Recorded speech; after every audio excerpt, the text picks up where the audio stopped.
I just wanted to talk today about my post on the blog from this week. It was about how to stop a spiral once something bad has happened in your day. A mental spiral, right? Obviously, one small, tiny thing can lead to something way bigger in your head, and the next thing you know, life is over, it's terrible, all of the things start to play out. Um, Not true, and that's why I felt it deserved its own post this week. And I've actually had a lot of feedback from that post, so I thought that would be appropriate to talk about today on shaunalyn.rn. And so, with that said, I just want to dive right in because this is really an easy 5-step process. Believe it or not, there's nothing fancy about it, it's not complicated.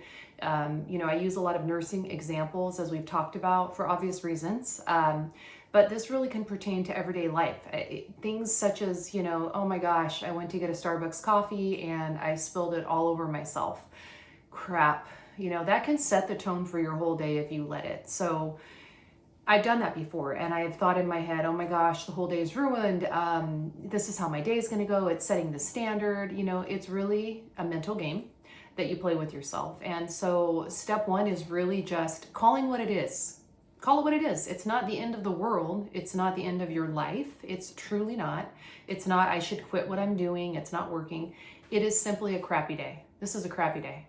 Like, seriously, it's just crap today. Once you do that, then you've identified, all right, I'm going to keep it in this little compartment here. I'm going to keep it right here. I'm not going to let it get any bigger. And the next thing you should do with that is something physical. Step two. Physically stop what you're doing and get out. Go out of the house, get some fresh air, go stand in the shower and let the hot water run on you just a little bit longer than you normally would. What you're doing there is you are physically stopping the spiral process by doing something physical, right?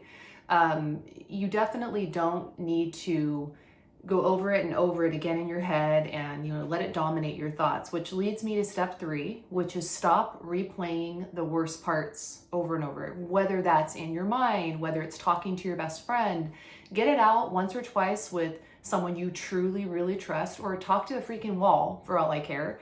But just stop replaying the worst parts of what happened over and over in your head. I was recently guilty of that. I used that example with my husband's accident again because in my mind, all I could see was him falling all the way down. And I remember what his face looked like when I got to him on the ground. And I was thinking, oh my God, he's dead.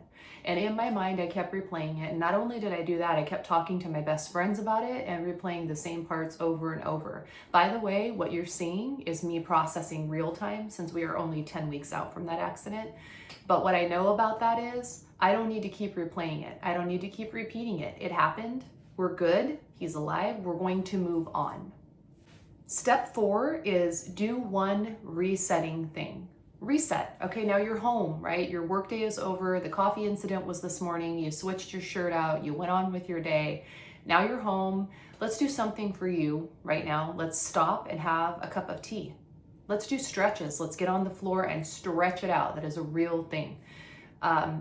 You got to do something that gives you some closure. You got to do something that says, okay, I made it through this day. I'm going to commend myself right here. So I'm going to sit down and I'm going to look at my magazine or watch a thoughtless, emotionless movie on TV, something like that, right? With my hot cup of tea, because I earned that today.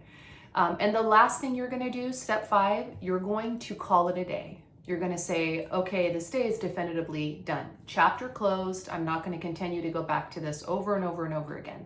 On that note, I want to tell you about something that happened to me personally about 3 months ago. And I had to go on with my workday. I was smack in the middle of meetings. I felt like a complete moron, but this is what happened. A surgeon that I've been working with for a very long time, about 8 or 9 years, I've always had a tremendous amount of respect for him, and he has someone in his office who can be a little bit aggressive, a little assertive at times. It's just her style of communication. She was coming at me all kinds of sideways, and I was very transparent with him, as I always am, in telling him that it was making me feel pretty crappy. And when I did that, he sounded off on me.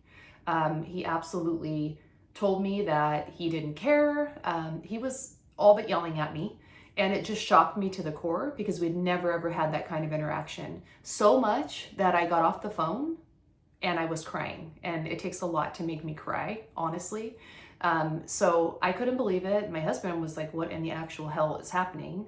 I don't think that he could figure out how I was letting someone have that much control over my emotion. And he was exactly right, because I know better than that. And we've all been there. You might have done it this morning. But the big thing is I needed to process, okay, this is not personal. Maybe he's having a bad day. And no matter what, at the end of the day, he does not get that control to make me feel this way. I'm going to stop the process right now. I'm going to define it and say, yeah, this really freaking sucked, but I got through it. I put it away. I processed for that day. I took myself off of the computer. And then when I was done with my work day, I sat down with a hot cup of decaf coffee.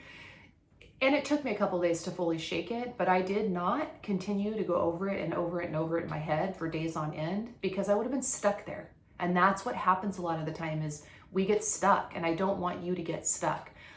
Especially if you're in the nursing profession, especially if you were thinking about going into nursing profession, and even more so if you're in school trying to become a nurse, because you will meet, I promise you, you will meet those nurses that have been in the profession entirely too long, and they should probably be done.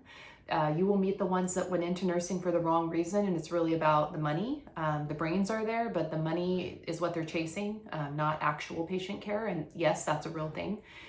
My point is, they're going to be disgruntled. They're going to have bad days. They might take it out on you, and you cannot shut down. You cannot allow the mental spiral to take you all the way to the ground, because you are meant to achieve. You are meant to succeed.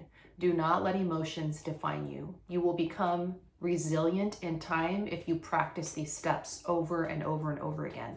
And like I've said before, my goal is to help you master emotional resiliency. I want you to be able to stand on 2 feet, identify that there might have been a problem, but you made it through that day, and you should be proud of yourself, because I am certainly proud of you.